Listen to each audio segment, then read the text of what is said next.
चीन से लगी सीमा पर भारत ने एक और मील का पत्थर स्थापित किया है। पहले दुनिया में सबसे ऊंची डबल लेन सुरंग, तो अब गलवान हमले वाले इलाके में 1 किलोमीटर लंबी सुरंग बनाकर भारत ने सीमा पर अपनी मौजूदगी मजबूत की है। ये सब कैसे मुमकिन हुआ, दिखाते हैं आपको ये रिपोर्ट।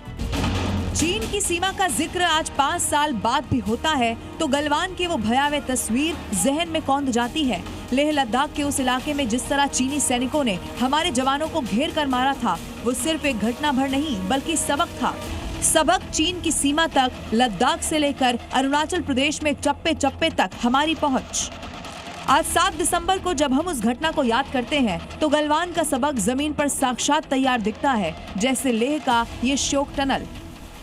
ये ऑल वेदर ओपन टनल है, यानी कि हर मौसम में खुली रहने वाली सुरंग। पूर्वी लद्दाख में ये सुरंग कितनी बड़ी रणनीतिक महत्व वाली है और बीआरओ ने इसे कैसे तैयार किया, अब इसे समझिए। ये सुरंग 12,000 फीट की ऊंचाई पर बनाई गई है। सुरंग की कुल लंबाई 982 मीटर है, यानी कि करीब 1 किलोमीटर लंबी एवलांच और लैंडस्लाइड की वजह से अब इसके दोनों तरफ की सड़क बंद नहीं होगी। सुरंग की वजह से DSDBO यानी कि दुर्बुक श्योक दौलत बेग ओल्डी रोड पूरे साल खुली रहेगी। DSDBO रोड LAC के बेहद नजदीक है और गाँव तक पहुँच बनाती है। पहाड़ों के ऊंचे दर्रे अक्सर सर्दियों में भारी बर्फबारी और एवलांच की वजह से बंद हो जाते हैं। इससे सैनिकों और सामान की सप्लाई चेन पर असर पड़ता है। नई शोक टनल इस परेशानी को काफी हद तक दूर कर देगी। आप ये जानकर हैरान हो जाएंगे कि इतने मुश्किल टेरेन में सुरंग का निर्माण बीआरओ ने इसी सर्दियों से पहले पूरा करने का बीड़ा उठाया था। वो लक्ष्य सुरंग की ओपनिंग के साथ अब देश को समर्पित है। ये साल में दूसरी मर्तबा है जब राजनाथ सिंह LAC पर किसी कंप्लीट प्रोजेक्ट का उद्घाटन करने पहुंचे। अगर पिछले 5 साल की बात करें तो रक्षा मंत्रालय की अगुवाई में बॉर्डर रोड ऑर्गेनाइजेशन पूरे LAC पर असंभव से लगने वाले प्रोजेक्ट पूरे कर चुका है। 5 साल में सीमा तक सीधी पहुंच वाली 28 सड़कें तैयार हैं। सिर्फ 2025 में ही 1125 किलोमीटर लंबी सड़कें बनाई गई हैं। दुर्गम इलाकों में सड़कों को जोड़ने वाले 93 ब्रिज बनाए जा चुके हैं।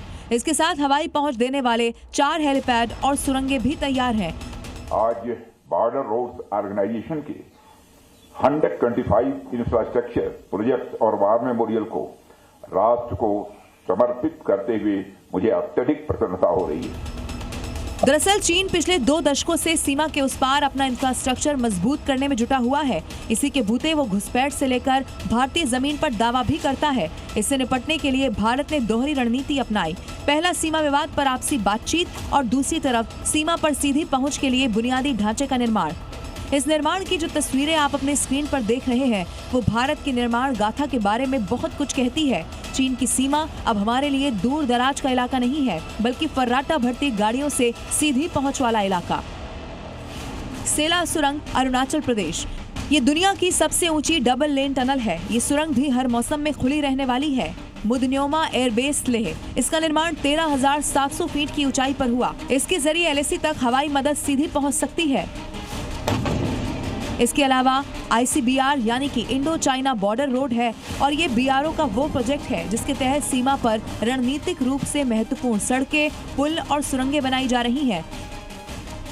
इससे भारी भरकम मशीनरी से लेकर सेना अब 3D पेंटिंग जैसी तकनीक का इस्तेमाल कर रही है। इस तकनीक के जरिए कम इंफ्रास्ट्रक्चर बेहद कम समय में तैयार हो जाता है।